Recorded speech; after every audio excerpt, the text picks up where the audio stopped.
I want you to imagine this. Imagine the worst case scenario. I want you to meditate on this. Close your eyes and think about something you care about. Let's say you get married, all right? And then you've been married to this girl for over 10 years, 20, maybe 2 decades. And then you have beautiful children, healthy children, but then after that, your wife gets a bit too chunky and other places you don't like, and she start letting herself go.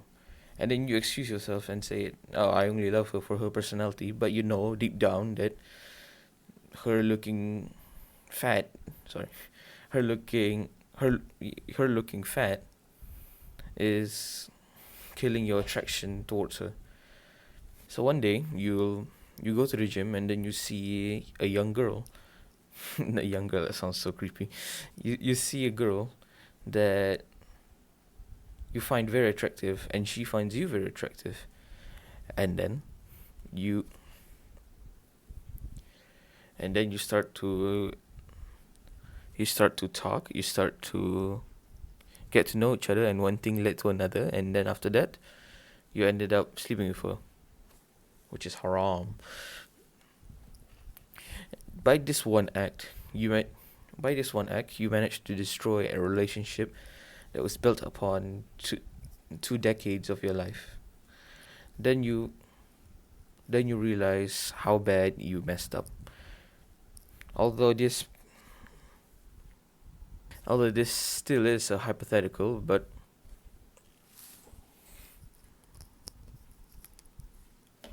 odds are it might happen.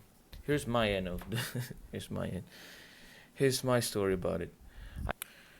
I had a driving test recently, and I I thought about the worst case scenario, that being I failed. I came there at 8, but I left at 5. So if I failed this test, I wasted 9 hours of my life. So I imagined the worst case scenario, that being I failed the test. Alhamdulillah, at the end of the day, I managed to pass the test, but that f- that fear that fear of failing the test managed to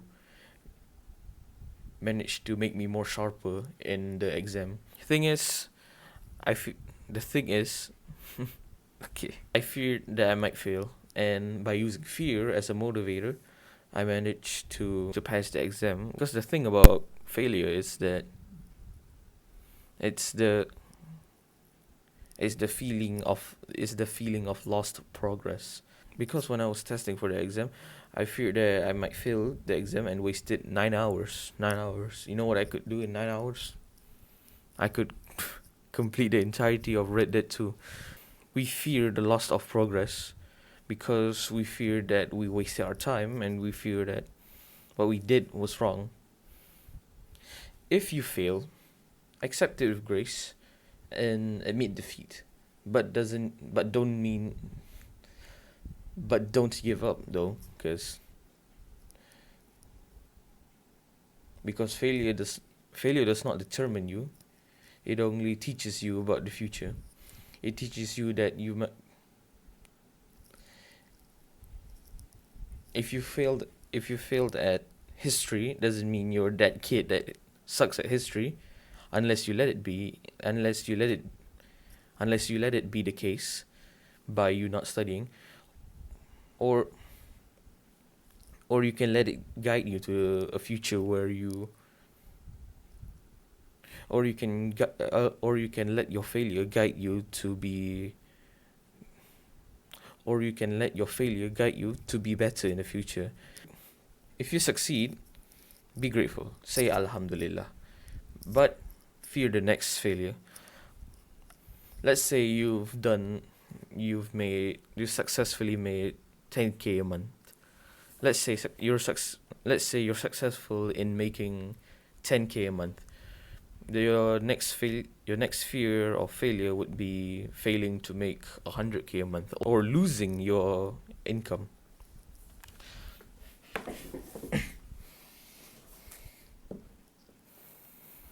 The pro- because if you don't meditate on this, if you don't think about what if I failed, then that's just arrogant of you.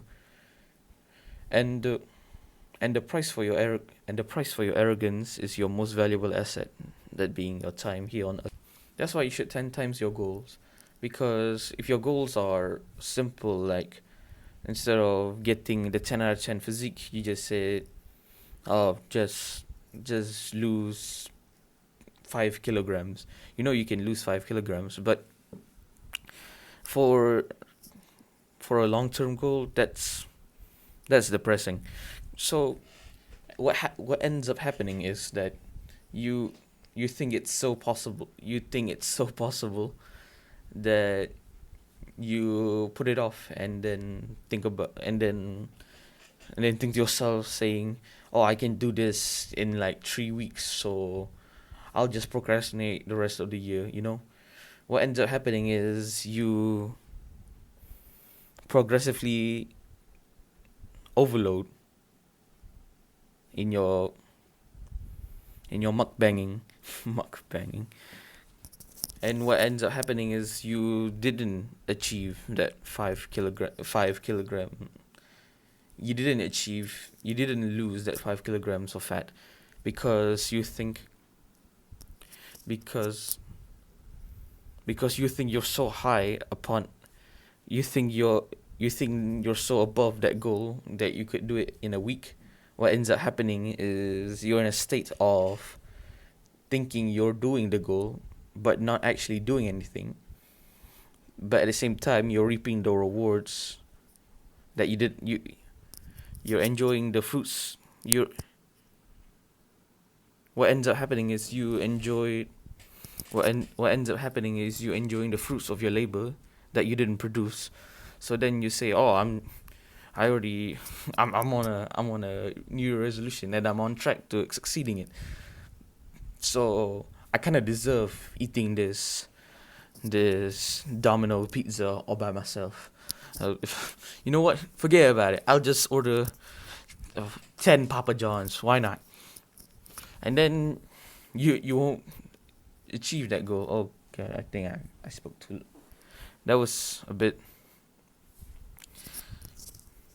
Sorry, I got a bit too passionate there because I I myself faced it. So your big goals, which is the goals you 10 times, they will actually be in a state of fear that you might not achieve it. At the same time, comfort and belief towards you doing it. For me, I have the goal of doing 500 prayers for this whole year, which is at first seems big, but then when you get to it, it's not that big. Yeah, actually, and then I think, oh, it's actually pretty easy. What ends up happening is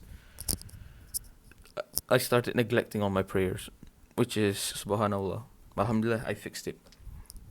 Perfect on the fear scale between 1 to 10, 1 being something easy like tie your shoe, and 10 being something like very hard like getting 10K a month. It needs to be somewhere around 7 to 9. If it's 10, which if it's too big of a goal, then have you might not have faith that it might work. But if it's a 7, 8, or 9, then you know it's possible, but that fear of not achieving it motivates you, because it's a fact that fear is a better motivator than pleasure. In conclusion, in monkey explanation is underwhelming goal equals no result. Big goal equals big effort. Fear equals motivation. And pain equals do you really want it? For your homework, I want you to meditate on this. What's the most painful thing you can do? Of course, don't harm yourself. If I say what's the most painful thing you can do, you'll say don't say something like jump off a plane without a parachute. While meditating on it, make sure this pain is aligned with your goals. Let's say one of my examples being one of my goals is to lose body fat and achieve a 12% body fat.